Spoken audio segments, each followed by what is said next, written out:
Don't bother pretending you're nobody. The steel of the hood scorches through my shirt as my cheek presses against it, dust scratching my skin. My arms are yanked behind me hard, and the cuffs click shut with a finality that shouldn't shake me, but it does. I keep my breathing steady. The heat of the Nevada sun is nothing compared to the burn rising up the back of my throat. I don't say a word. Private Nathan Hall Fresh Buzz cut Oakley's on his head like he's starring in a movie, thinks he's making a bust. He sees a tired woman travel-worn in regulation boots and no visible insignia. My name tag is partially obscured by my jacket, and he never asked. He just assumed. My voice when I introduced myself didn't carry the weight he expected. We're inside Checkpoint Charlie on the south gate of Fort Medwin, the base where I first trained, where I once stood at parade rest for a man who now signs my performance reports. The MP's partner hangs back unsure, scratching his neck, but Hall is puffed up on adrenaline and disrespect. I let the cuffs tighten. Let him finish his power trip. I don't need to stop it, not yet. Because just then, the radio clipped to his vest crackles to life. Command be advised Colonel Sarah Langston has arrived. Secure perimeter and escort her to Building C. The silence is immediate. He freezes. I slowly turn my head. I'd suggest you uncuff your commanding officer, I say, voice low but calm, before the general sees you manhandling a superior. The other MP blurts, "Wait." Your Colonel Langston Hall's face drains of color. The same hands that just shoved me now tremble at the keys on his belt. I step back as the cuffs fall away. The red marks on my wrists are already forming. I don't rub them. I don't flinch. Because the only thing more dangerous than underestimating a woman like me is realizing too late who she actually is. You'd think being cuffed on your own base by a rookie MP would be the low point. But for me, it was just another chapter in a long book of being underestimated. My name is Sarah Langston. I'm 38 years old, and I've served this country since I was 19. I didn't grow up in a military family, not the kind you'd expect. My father, Tom Langston, was a welder in rural Colorado. My mother, Donna, ran a small daycare out of our living room.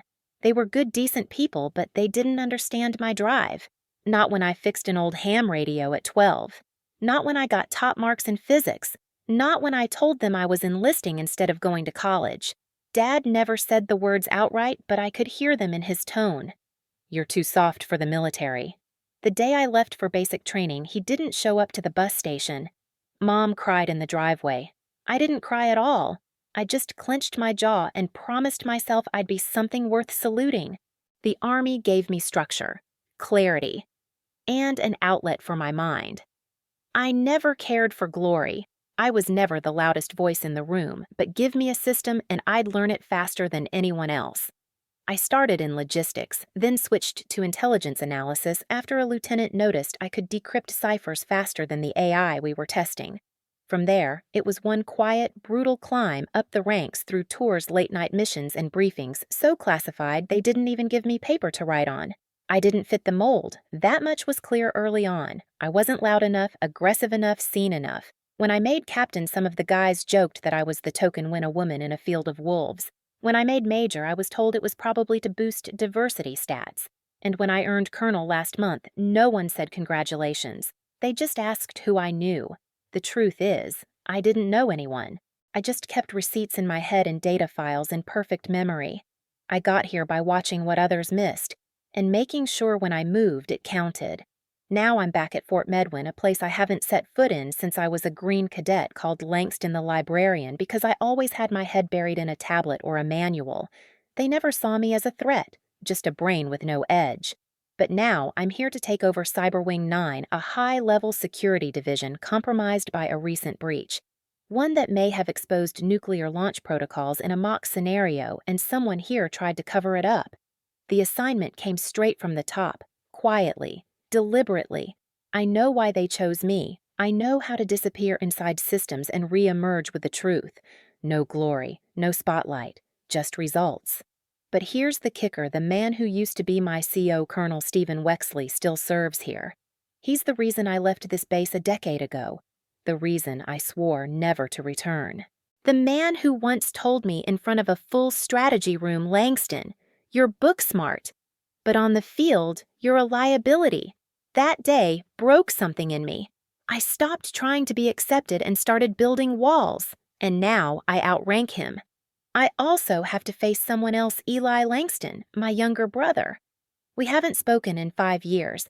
He's stationed here too. Special tactics all muscle swagger and bitterness. He hated that I joined before him, hated that I always got there first.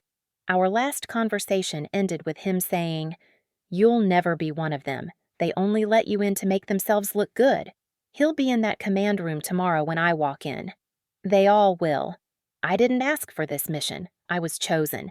But make no mistake, I'm not here to play catch-up. I'm here to clean house. And the rookie MP Hall. He's just the first to learn that quiet doesn't mean weak. As I walk across the base in full uniform, heads turn. Not in awe, in confusion. No one expected me to come back, and definitely not like this.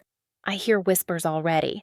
She's in charge of the cyber breach. No way she's a full bird colonel. She's just filling a seat until they replace her. Let them talk. Tomorrow I make my first move, and none of them are ready for what's coming. The following morning, I arrive at Building C. Boots' sharp uniform pressed file tucked under one arm. The brass nameplate on the conference room reads Joint Command Review Fort Medwin, and just behind it, seated at the long oval table, is a wall of familiar faces. Some I trained with, some I reported to, one I used to call brother. I walk in. Silence. Wexley looks up. His jaw tightens, but he doesn't stand. He just says, "Didn't think you'd actually show." I don't miss appointments, I reply coolly and place the classified folder at my seat. The label reads Langston S. Command Review Briefing, Clearance Echo 5. I can feel the tension crackle. I've barely opened my mouth, but I already know the air is turning. I'm not what they expected. They wanted a ghost, a placeholder, someone they could ignore.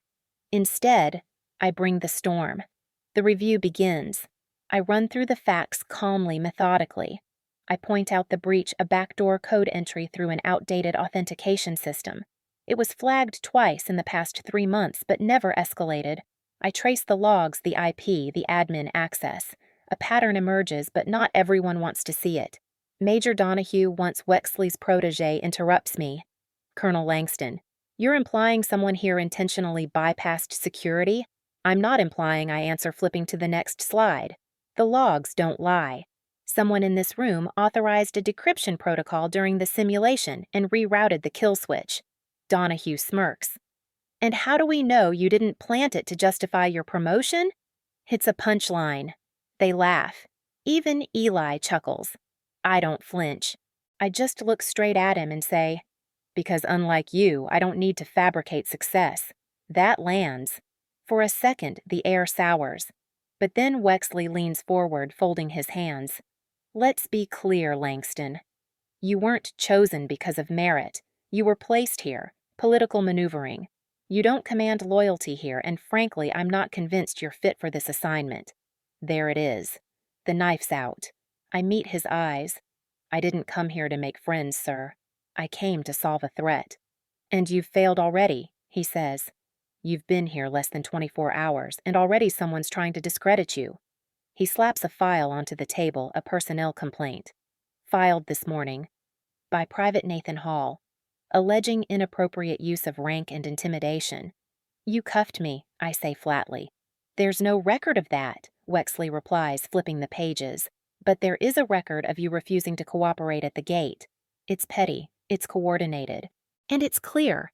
They want me out. I feel it in my bones. The same dismissal I faced when I was 23 when I cracked a comms bypass before a captain ever noticed and still got passed over. The same tone I heard when I made major and they called it a gift. The same heat in Eli's words when he once told me, "You're not built for this. You're built for labs, not leadership. I don't rise. I don't yell." But I look around the room and realize the true breach isn't just digital. It's cultural. It's personal. And it's happening in real time. The meeting adjourns with no resolution. Wexley announces a temporary freeze on my command authority pending internal review. I walk out of the room last. Eli catches up with me near the stairwell. "You really thought they'd back you," he mutters. You're out of your league, Sarah. I turn to him. And you're still hiding in someone else's shadow. He stiffens but doesn't respond. I return to my quarters in silence. For the first time in years, I wonder if Dad was right. You're too soft for this world, Sarah. That night, I stare at my nameplate on the desk, Colonel Sarah Langston, and I feel the crack, the one that split open 10 years ago, widen just a little more. The system doesn't want me, but I'm still here, and tomorrow I dig deeper. The next morning, the sky hangs low and gray over Fort Medwin, and for once it matches my mood. The entire base feels colder, or maybe it's just me. Word travels fast in places like this. By noon, everyone knows I've been sidelined. Some salute out of obligation. Others avert their eyes entirely. In my quarters, I stare at the folded flag sitting on the shelf above my desk. Dad's flag. The one they handed me after his heart gave out on his way to the garage 3 winters ago. I remember the cold burn in my lungs as I stood graveside and the 21-gun salute echoing through my bones. He was tough, rigid, impossible to please, but he served 37 years and never once took the easy way out. He never said he was proud of me. Not even when I graduated first in my officer class. Not when I briefed Pentagon staff at 29. Not when I earned the Bronze Star. I guess I stopped waiting for his approval when I realized I was chasing someone who would never catch up. But right now, with my clearance frozen, my authority stripped, and my name being dragged across a base I used to admire, I wish he were here to tell me something. Anything. A soft knock pulls me out of the spiral. I expect another summons or a passive-aggressive courtesy visit from command, but it's not that. It's her, General Rosalind Maddox, retired 3-star. First female to command a joint cyber unit. I trained under her for 5 weeks in Maryland during a war game exercise years ago. She once told me I had ice in my veins and wildfire in my brain. I hadn't seen her in nearly a decade. She steps in like she owns the room because she always did. "You got softer couches yet, Colonel," she says, smirking as she drops a folder onto my table. "Or still standard issue spine." "Still standard," I answer, trying not to let the crack in my voice show. She eyes me.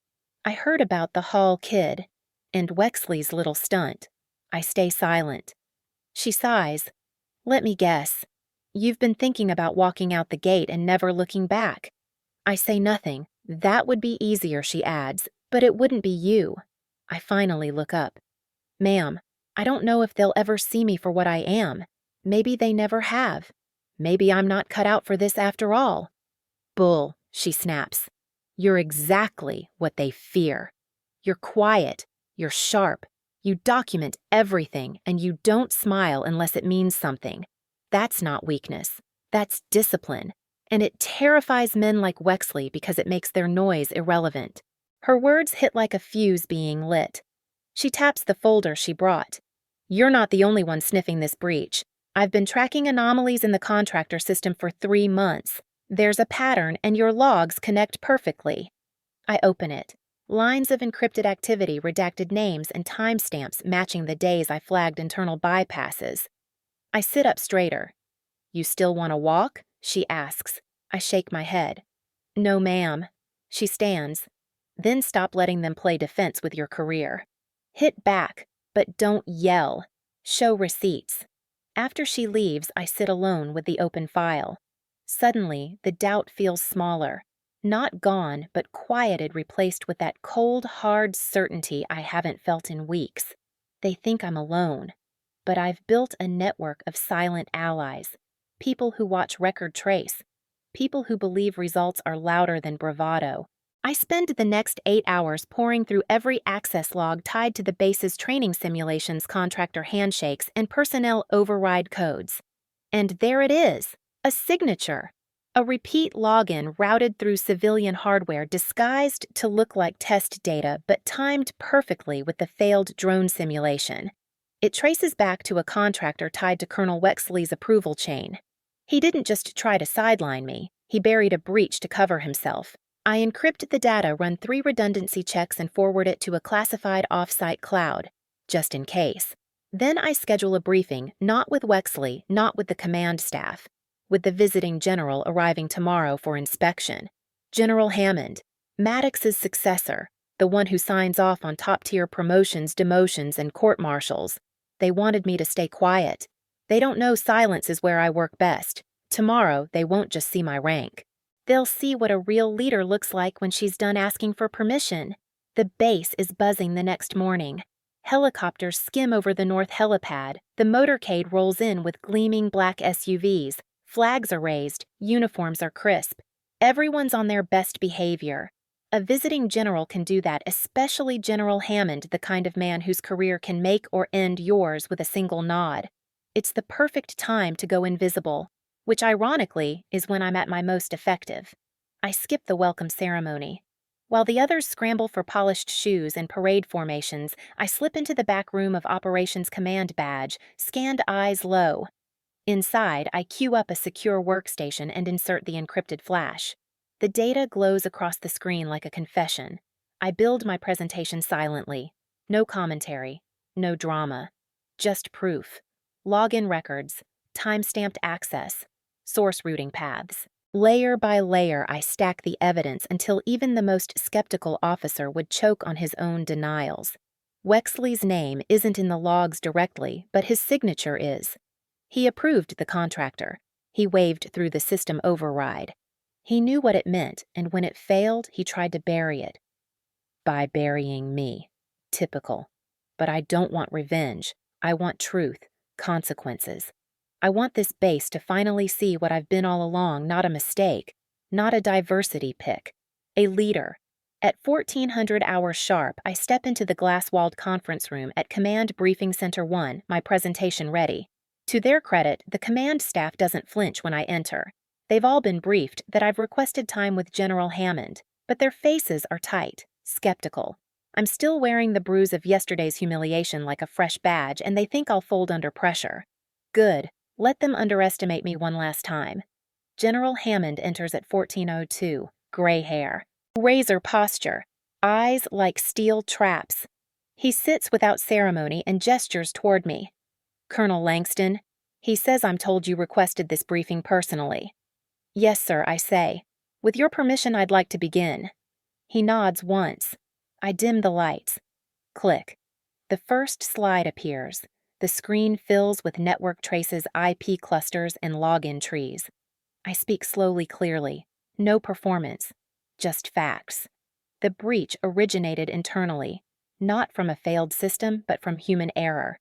Possibly intentional. All logs point back to a contractor cleared under expedited authorization approved without full vetting by then acting oversight Colonel Stephen Wexley. The room stills. Click. Next slide, financial ledgers.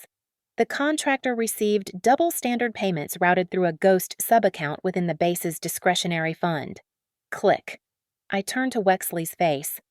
Sir, that sub-account was under your signature authority. He says nothing. The silence stretches. The only sound is the soft hum of the overhead projector. I continue. Once the breach was detected, I attempted to initiate an inquiry. Within 24 hours, my command authority was suspended and a false personnel complaint was filed against me, all under the guise of insubordination. My voice doesn't shake. I don't raise it. I don't need to. Because the next slide says everything they need to know. Direct orders redacted and reapproved within 10 minutes of my lockout. I close the laptop.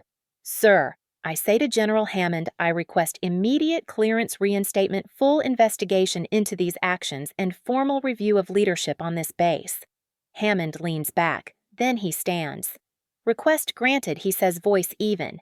Effective immediately. He turns to Wexley. Colonel, please wait outside with 2 MPs. You could hear a pin drop as the room watches Wexley stand. He looks at me the same look he gave me 10 years ago when he told me I'd never command men like him.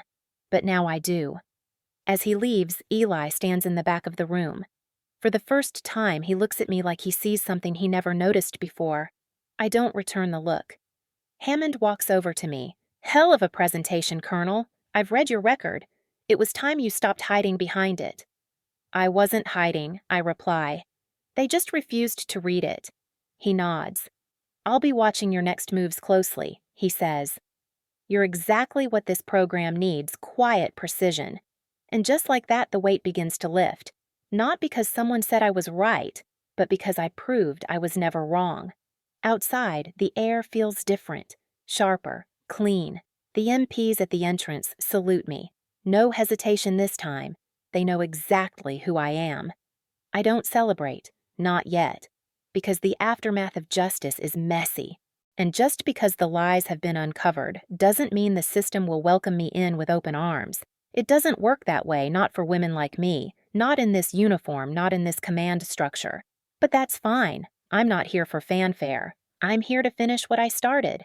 That evening, as the sun dips low over Fort Medwin and the wind kicks up dust around the barracks, I make my way to the field house. Not for a meeting, not for a formality, for something personal. Eli is there. I find him on the edge of the training track, arms crossed, watching recruits run laps like it's his private arena. He doesn't look surprised to see me, just guarded, tense. I heard he says, not turning to face me. Wexley's done. Couldn't have happened to a nicer guy. I wait a beat. You gonna say congratulations? He scoffs. Don't fish for what you don't need, Sarah. You won. That's the thing, I reply, stepping beside him. I didn't come here to win. I came to clean up a mess. A mess someone should have stopped before it reached this point. Silence. He finally looks at me. Really looks. Not like a rival, not like a threat, like a sibling. Why'd you come back? He asks. After everything. After what they did. What I said? I pause. The words come slowly, like pushing open a rusted door. Because when Dad died, I realized I spent my whole life waiting for someone to tell me I was worthy. Him. You.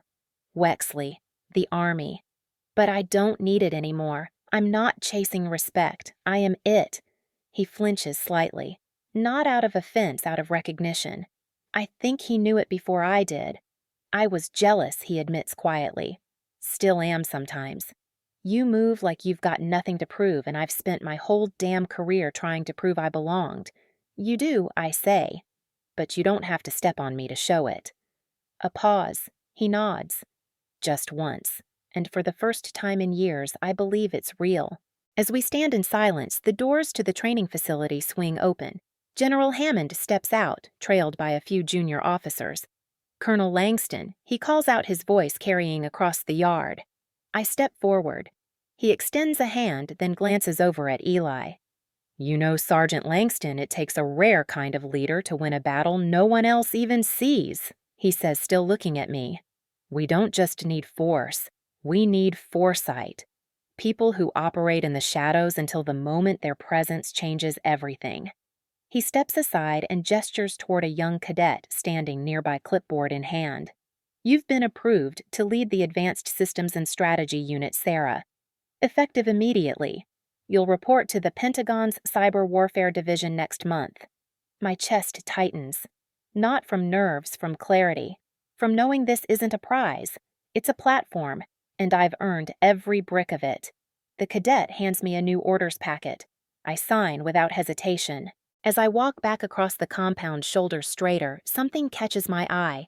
The same young MP who cuffed me on day one hall, standing at attention near the gate. I walk up to him. He straightens clearly, unsure if I'm about to ruin his week. Private Hall, I say evenly.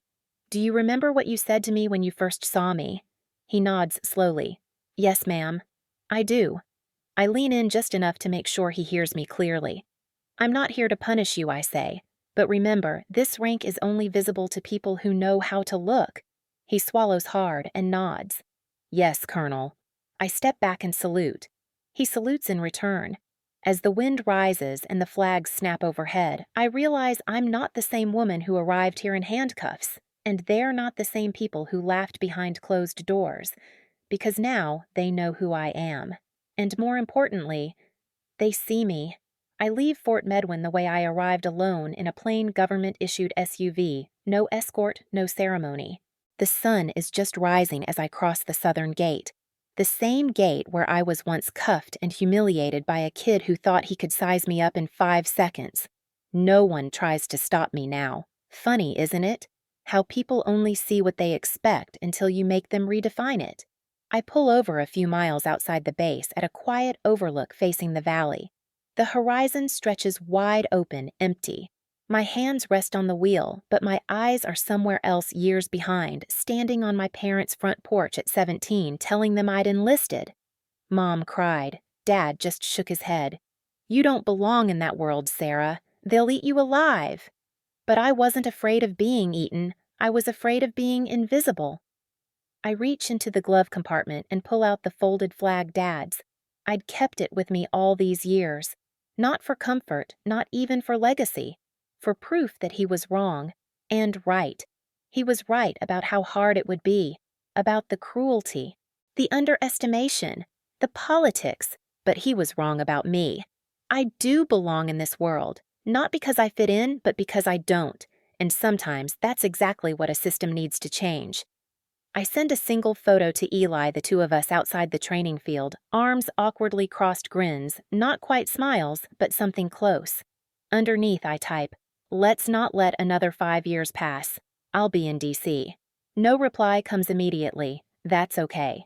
Some walls take time to lower. The Pentagon is a world unto itself. Marble floors, steel security, rooms where the decisions ripple through every part of the world, even if most people never hear your name. I report to Cyber Warfare Command and step into my new office windowless, secure quiet, just the way I like it. But on the desk, there's a note from General Maddox. Some people shout, others calculate, but only a few can do both in silence. Lead them your way. Underneath is a list of officers assigned to my new division. Men and women fresh and seasoned. Among them is a name I recognize. Private Hall, now reassigned to Advanced Systems Admin, under my direct command. I smile just a little. Growth isn't loud. It doesn't always come with applause or fanfare. Sometimes it's in the stillness, in the way people look at you when they finally understand, in the way you stop trying to be accepted and start building spaces where others don't have to beg for it. And here's the truth. No one tells you about power. It's not in the rank on your shoulder. It's in what you do when no one believes you've earned it. That first day when they cuffed me, I could have yelled. I could have fought back. But instead, I waited. I watched. I let them write their assumptions across my skin, and then I burned every one of them down with proof. Not vengeance. Precision. Because people forget titles, but they never forget who made them see.